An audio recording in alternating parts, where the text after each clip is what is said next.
Welcome to 40 Days in His Presence. Today is day 32, and I'm reading from Hebrews chapter 11 and verse 6. But without faith it is impossible to please Him. Your body is made up of much more than just skin and bones. You see, at the foundation of our body is a unit called the cell. There are literally billions of cells in your body. But a cell can be broken down even further. It's made of many components that, when distilled down to their smallest unit, you can find are made of atoms. Atoms can be distilled even further, down to protons, neutrons, and electrons. There are literally trillions of atoms in your body. And who knows how many protons, electrons, and neutrons there are making up the foundation of who you are. And then in the day and age we live in, we found even smaller units, theorized to be called quarks.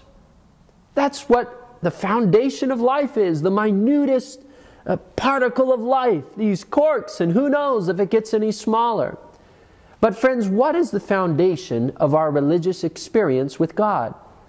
What is our experience with God made of? The building blocks. If we were to take the entire Christian experience and distill it into one single word, could we do it? It seems that at the very base of our experience with God is the element of faith. For the Bible even says in Hebrews chapter 11, verse 6, without faith it is impossible to please God. Now, faith is different from presumption. You see, I can stand at the top of a skyscraper and jump off saying, I can fly all the way to my death. But that is not faith. You see, in order to have faith, you need a hook to hang your faith on. You need something solid to place your faith in. Something or someone who you can place your faith in. A fireman can stand at the bottom of a burning building and say to me, jump and we'll catch you. And even if my eyes are filled and blinded by the smoke, if I believe that fireman and I place my belief into action and jump, that, my friends, is the word faith. Faith is belief put into action. And it is the basis for every religious impulse, the essential ingredient in our connection with God. Faith unites humanity with divinity, the power of God with the weakness of man. There is a story in the Bible which best illustrates faith. And it is an odd story, a peculiar story. It's a story of a woman who was healed. Unfortunately, her name is a mystery, but her condition is not. This woman suffered day after day after day. Her condition, the Bible says, was that she had a flow of blood. If it was endometriosis, it could be that she was in constant pain month after month. And it says that she went through this pain year after year for 12 years. And she spent all that she had going from doctor to doctor, physician to physician, trying to find a cure, hoping that somebody would be able to cure her pain. Somebody would be able to stop this flow of blood. Notice what it says in Matthew chapter 5, verses 25 through 26. Now a certain woman had a flow of blood for 12 years, and had suffered many things from many physicians. She had spent all that she had, and was no better, but rather grew worse. The prognosis was dim. She was incurable and was getting worse. The treatment of the physicians had made things bad for her. But she had heard of Jesus, and an opportunity, the opportunity of a lifetime, came for her when Jesus passed through her town. Earnestly, she tried to get to Him, But Jesus was surrounded by people. The Bible says that the people pressed in tightly about him, thronged him. And she knew that it would be impossible, she thought, to catch his attention or to stop him there in that mass multitude of people. But then hope began to rise in her heart as she grasped on to something specific and something special. Notice what it says in Mark 5, verse 28. For she said, "If only I may touch his clothes, I shall be made well."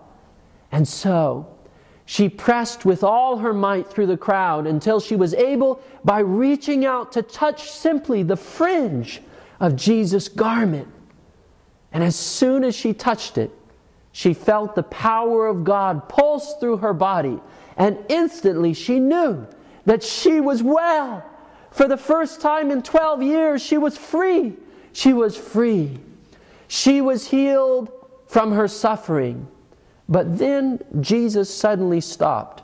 In Mark 5:30, it says this, "And Jesus, immediately knowing in himself that power had gone out of him, turned around in the crowd and said, 'Who touched my clothes?'" Now, what an incredulous statement. Jesus is being thronged by people, pressed on every side. People are jostling and bumping up against him. And he says, "Who touched me?" Peter, in shock, says this in Luke chapter 8, verse 45. Peter and those with him said, "Master, the multitudes throng and press you, and you say, 'Who touched me?'" Jesus was about to bring a lesson to Peter and to all who listened that they would never forget for the rest of their lives. Luke chapter 8, verse 46, "But Jesus said, 'Somebody touched me, for I perceived power going out from me.'" The woman came forward knowing that she could not escape the people's attention. She bowed at Jesus' feet and shared with him her life story and how she had pressed through the throng and touched the fringe of his garment, and how through his power she had been healed. Then Jesus looked at the woman and said in Luke 8:48, "Daughter, be of good cheer. Your faith has made you well. Go in peace." The lesson was now given.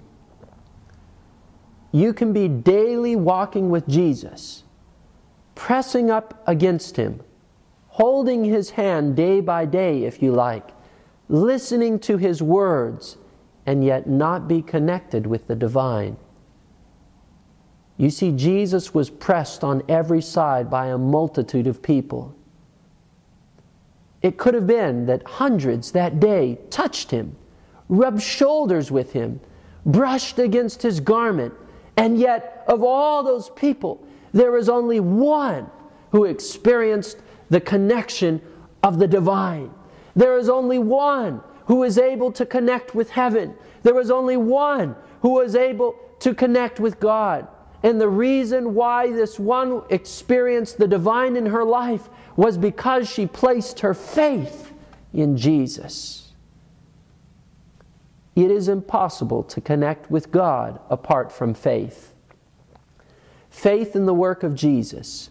Faith in the power of God. Faith mixed with our prayers and with all that we do. It is faith, friends, that stands at the very foundation of our experience with God. It is faith that connects humanity with divinity. Today, as we open up to devotional, chapter 30 or day 32, I'd like to invite you to let the gift of faith mix with your prayers, to let the gift of faith mix with everything you do and say, and ascend to God as a sweet-smelling aroma. Practice faith, for faith is strengthened by use. Let's begin.